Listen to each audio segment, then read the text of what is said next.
আসসালামু আলাইকুম দর্শক, এই রকম মাছের ঝোল বানাবার জন্য রেসিপিটা একবার ভালো করে দেখে নেবেন। যেটার জন্য মশলা আমি সুন্দর করে কষিয়ে নিয়েছিলাম টমেটোর পেস্ট দিয়ে ভালো করে। তারপরে আমি একটুকু ধনে গুঁড়ো দিয়ে দিয়েছি সুন্দর করে। তারপরে তেলের মধ্যে ফ্রাই করে মশলাটাকে জল দিয়ে, গরম জল দিয়ে, ধনে পাতা দিয়ে কাঁচা মাছগুলো অ্যাড করে দিয়েছি। আধা কিলো মতো মাছ ছিল, আপনি নিজের হিসাবে বানাতে পারেন। তারপরে সুন্দর করে যখন আমরা লো ফ্লেমে দিয়ে দিয়েছি, মাছটাকে সুন্দর হয়ে গেছে দেখতে পাচ্ছেন। একবার বানালে বারবার বানাতে মন যাবে। এরকম রেসিপি পেতে হলে মেসেজ করবেন, কমেন্ট করবেন, আমি অন্য রেসিপিও অ্যাড করতে পারি, আপনি দেখবেন। তারপরে আমি এই ভিডিওতে অন্যরকম একটা মাছ ফ্রাইও ভিডিও বানিয়েছি, যেটার জন্য আমি আধা কিলো মাছ নিয়ে সুন্দর করে ধুয়ে দিয়েছি, আপনি দেখতে পাচ্ছেন। ধোয়ার পরে একটুখানি আমি ওই আদা রসুন পেস্ট সব বার করে রেখেছি একটা প্যানের মধ্যে। আদা রসুন, হলুদ গুঁড়ো, জিরা গুঁড়ো, যত কিছু আছে,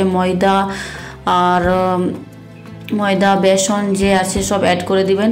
তারপরে একটু জল দিয়ে ভালো করে মাখিয়ে দিবেন। মাখানোর পরে মাছটাকে ভালো করে ওইটার মধ্যে মিক্স করে দিবেন। তারপরে মিক্স করার পরে একদম সুন্দর করে লাল লাল মিক্স হয়ে যাবে। তারপরে একটা গ্যাসের মধ্যে তেল গরম করতে দিয়ে দিবেন। তেল গরম করার পরে মাছটাকে সুন্দর করে ছেড়ে দিবেন আর খড়খড়ে করে ভাজবেন।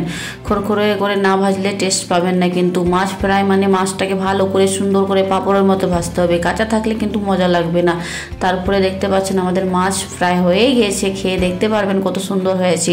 তারপরে আমি এটাকে সার্ভ করে দিলাম। সার্ভ করার পরে দেখতে পাচ্ছেন নিজেই আপনারা কত সুন্দরভাবে ফ্রাই হয়ে গিয়েছে। Thank you for watching video. যদি ভালো লেগেছে তো লাইক করে যাবেন।